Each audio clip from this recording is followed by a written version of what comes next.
Hello, everyone, and welcome to the Level Up Podcast. I am your host, Lachey Money Hines, and today I will be interviewing Miss Rebecca Money Norman.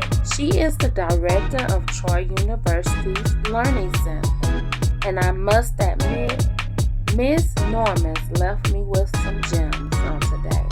I truly learned so much from her about the managerial standpoint. So I do hope that you all enjoy this podcast. Thank you for tuning in. Okay, Miss Norman, I am very curious to know what were some of your employment what are some of your employment history? What were some of the jobs that you first had and some of the background jobs that you had that led up to you being a coordinator or director today? So, if I really dig back into my recollections here, I have a long work history. I started working informally, really, when I was a young girl. I would write letters. I was like an epistle writer. So I was writing letters for the elders in the community. I would go to their houses, especially around the holidays. I would complete greeting cards, letters, etc. And they would pay me $1 or so, and I was thrilled. I was employed. I probably was about 12, 13 years old. Oh, wow. Okay, from there, my first public job, I worked at the Troy, Alabama Police Department. I was a high school student, and in that capacity, I worked in the clerk's office at the police department. And my main duties were filing, helping people to find where they could go get traffic report, accident reports. Once in a while, on a highlight day, I would get a chance to go on the intercom and tell somebody to answer the phone or come meet a visitor in the lobby. That was a high point. And that was a part of my business office education curriculum at the high school. So during the summers, once I became a college student, I would work for the Troy Summer Food Service Program. I was a program monitor, so I went around to the different sites, and I was basically trying to help with quality control, making sure people were abiding by the policies because it was a state-funded initiative. When I became a full-time college student, I worked as a student worker. That's what they called us, a student worker. Basically, I was a student assistant or a student secretary. So I handled a lot of clerical type duties, making photocopies, not even really photocopies, making mimeograph copies on an old-fashioned mimeograph machine where you literally had to crank the handle. And then your copies would come out. They were blue, they weren't black. I remember that. So I did that the majority of my college. Oh my goodness, yeah. That was way back when. Way back when. So I did that in college, and I worked the predominant amount of time at the Troy University English Department. That's where I got a lot of experience. And I think that's where my interest built in terms of my love of English language. I was really watching a lot of professors, and that motivated me. And I've always loved reading as well. So once I graduated from Troy University, I was able to attend the University of Alabama in Huntsville. I enrolled for my master's level program. So I was a young student, a young graduate student. At the University of Alabama in Huntsville, I worked in the Office of Multicultural Affairs. I was so fortunate to get that position because it came with a graduate tuition assistance scholarship. So I worked there my entire program. In that capacity, I helped to coordinate multicultural affairs events, such as orientations for new students from different countries or students of different ethnic persuasions. We also would host sensitivity seminars for the staff and faculty on campus to really teach them how to embrace people of diverse backgrounds. Because at the time, the university student population in terms of ethnic minorities was maybe 3%. Mm-hmm. So issues related to diversity and inclusion. And we will also engage in recruiting trips. So I would help recruiters. I would go to area high schools. I would hand out pamphlets, brochures. I would talk to the people who came through, the parents, and tell them a little bit about the university. So in addition to working for the Office of Multicultural Affairs, I was also working under the auspices of the Office of Enrollment Services. Mm-hmm. From there, I graduated. My first job after receiving my master's degree was at WEUP radio station. It was at the time, I think, the oldest black radio station in Alabama, or at least in the South. Wow, that's very interesting. And I was hired as an event coordinator. Mm-hmm. I would coordinate the WEUP June Black Arts Festival. Mm. So we would have entertainment, music, all kinds of guests coming from all over the United States. Those events were major summer events in Huntsville. We would draw crowds over a 2-day period between 15 and 25,000 visitors. Wow. And so that was fun, exciting. I met a lot of interesting people. And one of the most memorable things about that is at the end of every session, every festival, we had to have what was called an autopsy session. Mm-hmm. The station owner, who was my immediate supervisor, would have me to kind of coordinate that at a local restaurant, and we would talk about all the things we did wrong and all the things we did right. That has really influenced me in my current role, in my current managerial role. Mm-hmm. I always, after an event, I think about what went well. I almost do like a SWOT analysis. Wow. What was the strength? What was the weakness? What opportunities did I miss or take advantage of? Mm-hmm. What threats could have possibly destroyed the whole event? Mm-hmm. So I really do an analysis like that, and I talk to my peer staff, which I predominantly now Mm-hmm. lead a peer staff. And so in this capacity, as the coordinator and director, I am the only professional staff member. Mm-hmm. And my employees are either graduate students or peer tutors who are either traditional or non-traditional age students. Right before I got this position, I was employed in a federal TRIO program that was located here at Troy University. In that capacity, I wore several hats. I started out as the English reading specialist. From there, I became the English reading specialist / project advisor. So I started wearing multiple hats. I also was the professional tutor. So at one point, I was handling 3 different types of responsibilities.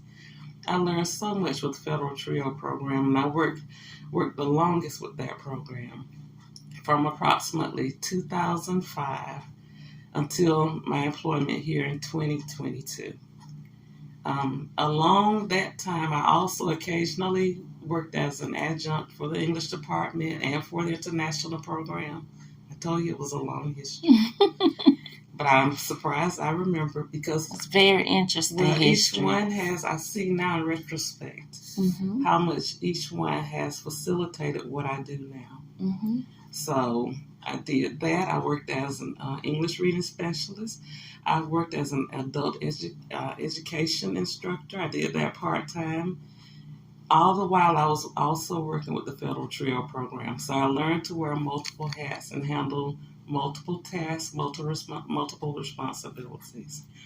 And right now, and I don't know if this would be my last position or not, I went from the coordinator to the director. In this capacity, I am, as I said, the only professional staff member according to the university definition. And then my staff is predominantly university undergraduate and graduate students. So that is my history. And that's commendable. And I hope I have not forgotten anything. Oh, I did forget a couple of things along the way, but Some of those, like all people, I may have worked those a couple of months here or there because, especially as a college student, you kind of move around a little bit in employment. So I did do a I lot. think it's safe to say you have worn a lot of I hats. have worn many hats. They are stacked up like a beanstalk. Amazing. Hey, Miss Norman, how long have you been in a managerial role? So I've functioned in a managerial role or capacity since October of 2022 when after interviewing with a very large interview pool, I think there were like 30 something people who interviewed for the role. Wow. I was selected as the coordinator for the Troy Campus Learning Center, and I officially started mid-October of 2022. Mm-hmm. Since then, I functioned as a coordinator, and then in October of 2024, I was advanced to the level of the director of the Troy Campus Learning Center. That is very impressive. Thank you. Wow. Could you explain what does the Learning Center, what services do you all provide, and who do you provide these services to? So the Troy Campus Learning Center, which is located in the Center for Student Success, we are very much connected with promoting student retention, persistence, and graduation. So we provide services that help the university because that's part of the university mission as well, and a part of our center mission as well. We have to provide services to really provide that instructional support that students need to help students to achieve whatever foundations they need so they can stay here, so they can persist through graduation. And so we provide mainly pure learning support. We fall under the auspices of academic services and academic affairs and academic support services. And the way that we provide those services mainly is through peer tutoring. That is our main service that we provide here. We have tutors in 3 main areas and then some more esoteric areas when we can find the tutors to support that. But we offer free tutoring in math, sciences, and in writing strategies or English. And then in addition to the free tutoring, we also provide Love of Learning events. These are activities that I mentioned before to develop that affinity for learning and the spirit of a philomath, that love of studying, learning by studying. So we do different events, and then sometimes we give out incentives to really help students. We give out free items, pencils, notebooks, whatever we can, what we're able to collect from other areas. So we have to do some collection type, getting supplies because we cannot buy those. And then we also do Love of Learning events as a series. So we do activities like a book drive. We collaborate with other units because we're trying to show that learners are also very important to civic engagement and service in the community. That we're not just learning so we can have big heads full of information and knowledge and only empower ourselves. We want to spread that information, share it within the community, and you have to show the community you care before they want to be receptive. So every year we do some type of literacy event in support of younger kids because young learners become older learners. In addition to the love of learning, I'm kind of skipping around fast here. We also conduct Atlas workshops. These are workshops for free to the public, not to the public, free to the student body and to the faculty and staff if they want to participate. The Atlas workshops are specifically targeting the population of new students and transfer students here to the institution who need to kind of learn the ropes and also just, again, somewhat related to developing an affinity for attaining knowledge. Students who are enrolled in orientation courses on campus are required to attend a certain number of Atlas workshops while they are enrolled in the orientation courses, and they can get a workshop credit that way. And then we do collaborate. We collaborate on different activities. Like when I first got here, one of the activities I most enjoyed, we brought the Poet Laureate of Alabama here to the Troy campus. We collaborated with the TRIO programs, Student Support Services, in order to do that. I think that was the first time she had ever come to this campus, or any Poet Laureate for that matter that I know of. And the young lady herself, Miss Ashley Jones, she has made history. She's the youngest and the first African-American female Poet Laureate. So she made history.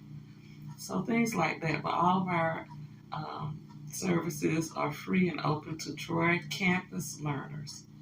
Now, we will sometimes help students from our different sister campuses, but our main clientele population for support would be students enrolled at Troy campus. And as a student myself, I have utilized this department, and I greatly appreciate the services here because it has been my bridge over troubled waters. Oh, thank you. Okay, Miss Money Normans, I am very, very interested in getting the answer to this question. And I feel this question is very important for any business. What is the mission that you have for the Learning Center? That is a critical question. Anybody who begins operating in any capacity, whether you're at entry level or if you are able to elevate up to knowledge level worker and up to the administrative levels, you need to consider what is the mission first of your institution. And you need to understand what are the mission themes that your institution has established. So at least review those. Even before you interview, you need to review the mission and mission themes of your institution. And for me, some of the major mission themes are providing a quality experience for students, for learners. That is really what I'm very focused on here in the Learning Center. When I first came into the Learning Center, fortunately, they already had their own mission statement too. So we have the university mission themes, and then we have the unit mission theme here for the Learning Center. And it's posted at the front door. We are here to help learners level up. So I had to really consider what that meant. What does it mean to level up? That's a term some people might think is cliche, but to me, it's critical for any institution, any human institution, to understand what are your foundations. If you have no foundation, how can you level up? So for us here in the Learning Center, our mission, as it is tied to our mission statement, is to help students to gain the foundations they need for academic, career, and life success. We even have that information posted on our website at troy.edu. Well, you know that I am a singer and all into the music. So I did think of Sierra's song, Level Up. And I thought about it too. I did. We got to have a little fun. Yes. Okay, Miss Normans, we just got your mission statement. And I believe that a lot of times people get mission and they get vision confused. Those are two terms that sometimes I think people cross up. But I feel like they're so different. What in retrospect, what do you, when we think about vision, what is your vision for the Learning Center? We got your mission, but what is your vision for the Learning Center? That is a deep question. And about vision a lot, probably because I don't, in the physical, I cannot see very well sometimes. Vision is something that can be clear or it can be blurred. And it has so much to do with perspective and focus and how you plot, how you plan, and how you want to see your organization expand, how you want to see your events and your plans, how they're coordinated and structured. And for me, my vision for this center is so much tied to the things that I see that need to be brought back into focus. Mm-hmm. For me, in an institution where learning is supposed to be central to your mission, I want people to develop a love for learning. Right. Now, with that means you need to develop a love of your own self as well. Enough respect for yourself to want to advance as a learner. And enough patience with yourself, because when you're talking about love requires you to be patient with yourself. And it also requires you to suffer a little bit, like have enough patience to suffer some difficult situations. Mm-hmm. So a love of learning is very important. And if you love learning, then you, at some point, you need to love studying. Mm-hmm. So I throw this term out to students and they look at me like, well, what is she talking about? But I've been using it since I started here at the Learning Center in the coordinator role. I talk about being a philomath. A lot of people say, what kind of math is that? Is that physics and something else? I said, that's not what I'm talking about. I can't remember who coined the term. It was not myself. But a philomath is a person who loves to learn by studying. How are you going to advance through higher education if you do not study? How are you going to advance in a career if you do not study? How are you going to advance in life if you do not learn by studying your environment, studying whatever materials are in front of you, gauging how you can use it? Studying is a very critical thinking process, an aspect of critical thinking. Mm-hmm. So learning and love of learning and studying, that's the vision that I want to see dispersed, spread out before the students here at the university, and also among the staff who are leading them and the administration. I love to see people who love learning. Mm-hmm. That, to me, that involves you like growing, you don't want to be stagnant. Right. So that's my take on vision. That's amazing. What do you enjoy most about managing others? I think what I enjoy most about managing others is having the opportunity to develop a professional rapport with my staff. And when I say a professional rapport, that means a good working rapport. I'm not interested in getting it all in there, and I'm using air quotes, Kool-Aid. Mm-hmm. But I do care about them, how they perform here, and how they can use this job as a good stepping stone, because this is not their end game here. But they can use this position here to show how they are developing leadership skills themselves, how they are developing time management skills, how they are learning to utilize emotional intelligence, because that is highly important, especially in the capacity in which we function. Whenever I interview, and I actually like interviewing new employees or potential new employees, and I also enjoy doing performance reviews because I really get a chance to talk to them about what they think are their strengths and their weaknesses, and how they assess their own emotional intelligence. And I'll even ask them, when it comes to emotional intelligence, define what that means to you. I love hearing, especially some of the traditional students who are really just now embarking on what it means to be a professional. Mm-hmm. I love to hear how they are able to define terms. And I think the number one thing I learned from them is they define emotional intelligence as empathy and also as using good judgment in order to make very good decisions. Right. Decision making. That's one of those empathy characters that they tend to mention. So I love really developing that professional rapport with them so that we can have good professional communications and conversations. Right.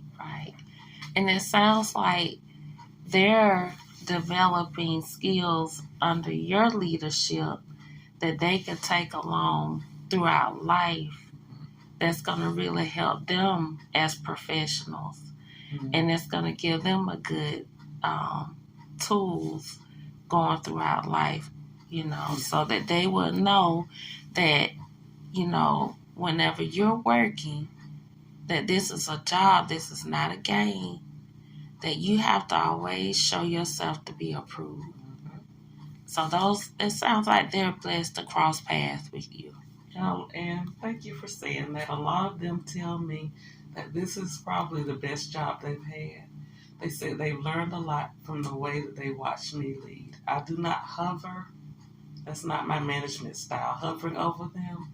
But I'm always listening and always somehow looking. I always have some kind of perspective for knowing what they're doing. I look a lot at the notes that they write. I really make it a very important part of their sessions and engagements with clients for them to write notes. I review the notes, and then I use all of this information when I do performance evaluations or reviews every April. So if they've been employed with me for at least a year, I make it a point of having individual interview or review appointments with them in April, and we discuss everything. That's great. Yeah, so I like that. Great. Thank you. Okay, so the question is, what do you enjoy least about managing others? I think what I enjoy least about managing others is having to deal with some little attitudinal issues, because when I hire people, I'm very straightforward. I'm a very straightforward type. I tell them up front, this is the brand that we're trying to represent on campus. This is the spirit of what we're trying to reflect to clients. We want always to have a welcoming environment. We always want to not send people away without at least trying to provide a good level of service or at least a sound referral. When I see somebody blatantly, not even mistakenly or inadvertently, but blatantly ignoring the conversations that I took very much time having with them, then it comes into a corrective mode. I don't like having to correct people that I feel like I've trained very well. So I will go into that mode, and I'm very straightforward. I tell them, now look, everybody makes an error. I said, but we're going to start counting our errors because we want our positives to outweigh our negatives here. So at this point, I want you to start documenting your own errors so you do not repeat those. If I see that, then I will bring them in for a very sound consultation. My goal is never to embarrass them, but I do not want them embarrassing our clients, embarrassing us, embarrassing the university, Right. violating policies or mission. So is probably my least favorite, having to get in correction mode when that takes away from us doing other things more interesting to me than always having to correct. Right. Yeah. Okay, so if you could change anything about your department, because I know some departments' policies are as is. You can't change anything. They are set in stone. If there was anything about your department that you could change, what would you change? Okay. If I could change anything about my specific area here, it would probably be staffing pattern. Mm-hmm. That would be one thing that I would want to change, because I think I mentioned it to you in another response, that I'm the only professional staff member in my unit. I would definitely want to have a full-time support person who is a degree person, who does understand the institutional values, mission, policies, etc. Mm-hmm. That person could really be a great support for the day-to-day operations of the center, as well as helping me with all the multiple and diverse tasks that I have to perform. So they could help me with performance reviews and issues. They could help me with training and planning events. A great support person is what I would need. I would also want to improve the general aesthetics of the center, because we don't have a large budget, so it is hard to upgrade, like little things like chairs, and maybe replacing the carpet that's been here since I've been here employed at the institution full time, which was about 20 years. It would be 20 years February 28th. Mm-hmm. I think this carpet has been here since then. Okay. So aesthetic things, when your staff and when your clients see that you're advancing, elevating your standards, then it can help change their attitudes as well. And I agree. Build morale. And then I want to do a pay increase across the board for tutors, because tutors really do have to utilize a lot of skills, not just their academic or scholastic related skills, but like I said, emotional intelligence. And then here in the center, they kind of function as peer mentors as well. Mm-hmm. So they deal with a lot of the related issues, and they hear a lot about the barriers that other students feel like they're dealing with, barriers to pursuing higher education. They deal with a lot of students who fall into different demographics, like your first generation college students, like your students who are income deficient or struggling in their income or struggling financially, like students who have diagnosed or documented disabilities and who need particular accommodations. So we deal with a diversity of people. So I want to pay people to show that we really do respect and appreciate all that you're contributing, the multi-levels of support that you're providing to your peer group. And then I think just showing people that you're advancing and that you want them to advance too. It sends out a great message. I agree. Mm-hmm. That's great.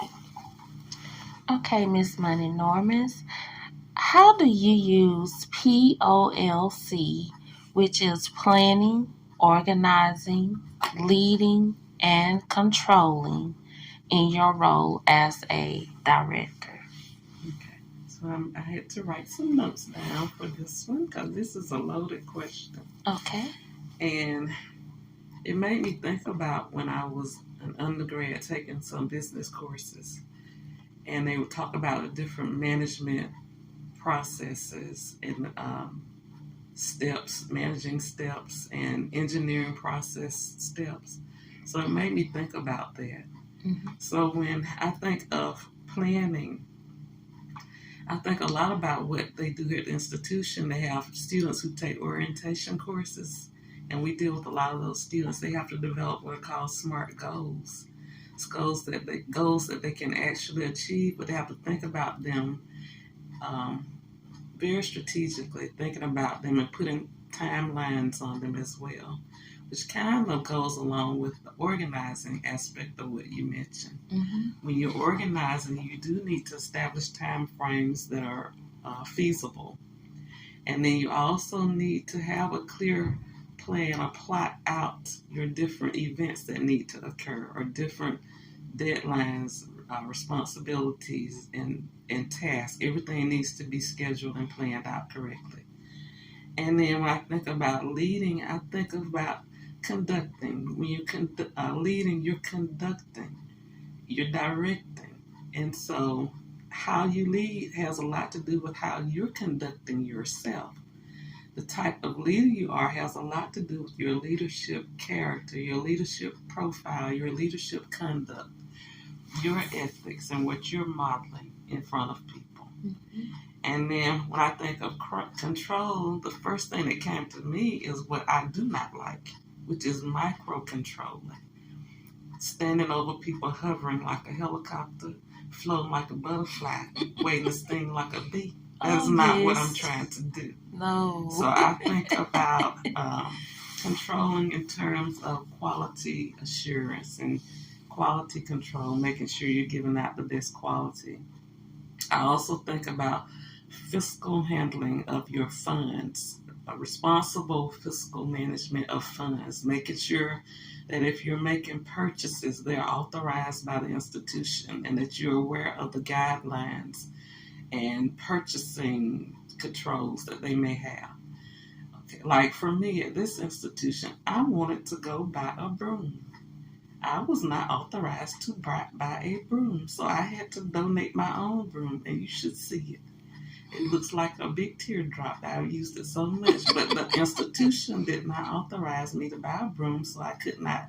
So they have their controls in place because they don't want people to engage in frivolity in terms of spending or other aspects. They want you to have good controls and understanding of controls. Mm-hmm. All of these things work together to promote good governance. Mm-hmm. and good handling of your responsibilities as a manager. So I love this question, even though I had to jot down yes, each one of these words because I haven't thought about these things in a long time. But on a day-to-day basis, these are the responsibilities I have. They're related to all of these: planning, organizing, leading, and controlling. Right. Mm-hmm. Great answer. Thank you. Mm-hmm. What are some of your future educational goals? Some of my future educational goals, well, one would include possibly pursuing a doctoral degree in my area of first love, something related to English and history, something of that magnitude. Okay, Miss Money Normans, we are approaching our final question. And I just want to say this has been a very interesting and delightful interview. I do have one question that I am very curious about and maybe just a tad bit nosy. But this question I think is very interesting. Where do you see yourself 5 years from now? Well, before I answer that, I have enjoyed this interview as well. It made me go back and kind of recollect on some things I learned when I was taking my business courses. Mm-hmm. So, thank you for that, because you rolled back the wheels of time for me. But 5 years from now, and that's not that long, I'm counting it down actually. 5 years from now, I would like to maybe be retired from this position because I will be of that age and stage. I will have by that point put in my 25 years of service here at this specific institution. Mm-hmm. I would like to retire. I would love to be hanging out with my husband, Kingsley Norman, love of my life. Oh. I would love to be able to hang out with my family, my beautiful family that means the world to me. All my sisters, my brother, my nieces, nephews. Because we are at this point, our parents have gone on to glory. Yes. But I would love to be able to just hang out with family. And I do hopefully, maybe I'll have achieved that doctoral dream. We'll see. Yes. But in the immediate, probably the first day into that 5 years, I want to be sitting on the beach, sipping on something non-alcoholic because I don't drink, and eating some nice chips. And I do hope that you invite me. Invitation already engraved. Okay. And I do have one final question. Is there any details of this interview that should remain private? You're more than welcome to share as needed. Okay. No privacy issues here. The only privacy issue I'm concerned about is making sure we abide by FERPA, Okay. educational right to privacy for our clients and students. Okay. All right. Well, I do appreciate this time with you.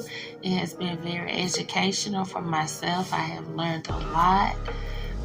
And I do appreciate your time. And I hope that you have a wonderful day today. Thank you. Same to you. Thank you. This was fun.